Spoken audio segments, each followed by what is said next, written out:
ಅವನ ಹೆಸರೇನು ಅಂತ ಹೇಳಿ. ಜೀವಾನಂದ್ ಮ್ಯಾಮ್.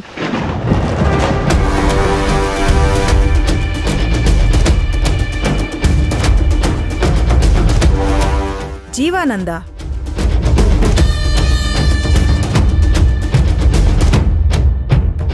ಒಂದು ಗುಂಪು ಕಟ್ಕೊಂಡು ಸಮಾಜ ಸೇವೆ ಮಾಡ್ತೀನಿ ಅಂತ ಎಲ್ರನ್ನೂ ಯಾಮಾರಿಸ್ಕೊಂಡಿದ್ದಾನಲ್ಲ ಅವನಾ?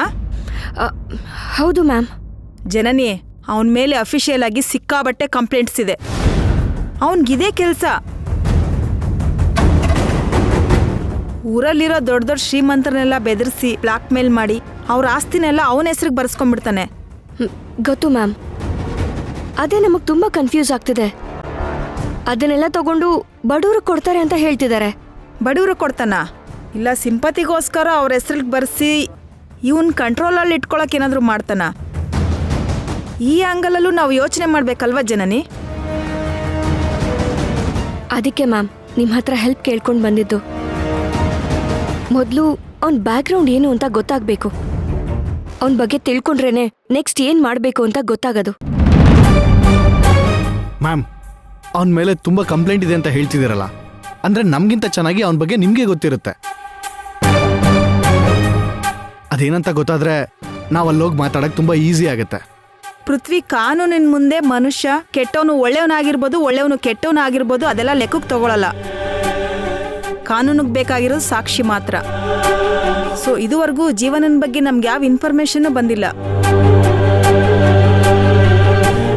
ನಾವ್ಯಾರು ಅದ್ರ ಬಗ್ಗೆ ತಲೆನೇ ಕೆಡಿಸ್ಕೊಂಡಿರ್ಲಿಲ್ಲ. ನಾನು ಜೀವಾನಂದನ ಹೆಸರು ಕೇಳಿದ್ರೆ ನನ್ನ ಕೊಲೀಗ್ಸಿಂದಾನೆ. ನಾನು ಇದುವರೆಗೂ ಅವನ್ನ ನೋಡೇ ಇಲ್ಲ. ಈಗಷ್ಟೇ ಮೊನ್ನೆ ಅವನು ಒಬ್ಬರಿಂದ 100 ಎಕರೆ ಜಮೀನು ತಗೊಂಡು ಮೋಸ ಮಾಡಿದ್ದಾನೆ. ಅವ್ರ ಗ್ಯಾಂಗ್ ಸಮೇತ ಅವ್ರ ಮನೆಗೆ ಹೋಗಿ ನನ್ನ ಹೆಸರಿಗೆ ಆಸ್ತಿನ ಬರ್ಕೊಡ್ಲಿಲ್ಲ ಅಂದ್ರೆ ನಿನ್ನ ಹೆಂಡತಿ ಮಕ್ಕಳನ್ನ ಸಾಯಿಸ್ತೀನಿ ಅಂತ ಹೆದರಿಸಿದ್ದಾನೆ. ಅದು ನನ್ನ ಫ್ರೆಂಡ್ ಕಂಟ್ರೋಲಲ್ಲಿ ಬರೋ ಏರಿಯಾ. ಆ ಮನುಷ್ಯನ್ಗೆ ಅವನ ಮೇಲೆ ಕಂಪ್ಲೇಂಟ್ ಕೊಡು ಅಂದ್ರೆ ಎದ್ರಕೊಂಡ್ಬಿಟ್ಟು ಕಂಪ್ಲೇಂಟ್ ಬರ್ಕೊಡಲ್ಲ ಅನ್ಬಿಟ್ಟ. ಮ್ಯಾಮ್, ಅವ್ರ ಡೀಟೇಲ್ಸ್ ಸ್ವಲ್ಪ ಸಿಗುತ್ತಾ? ಯಾರು? ಆ ಲ್ಯಾಂಡ್ ಓನರ್ದ? ಹೌದು ಮ್ಯಾಮ್. ನಾನು ನನ್ನ ಫ್ರೆಂಡ್ ಹತ್ರ ಕೇಳಿ ಕಲೆಕ್ಟ್ ಮಾಡ್ಕೊಡ್ತೀನಿ. Thank you ma'am. ಮ್ಯಾಮ್, ಈಗಲೇ ಅವ್ರ ಕಾಂಟ್ಯಾಕ್ಟ್ ನಂಬರ್ನ ಕೊಡೋಕ್ಕಾಗುತ್ತಾ ma'am? Please ma'am. Okay, try ಮಾಡ್ತೀನಿ.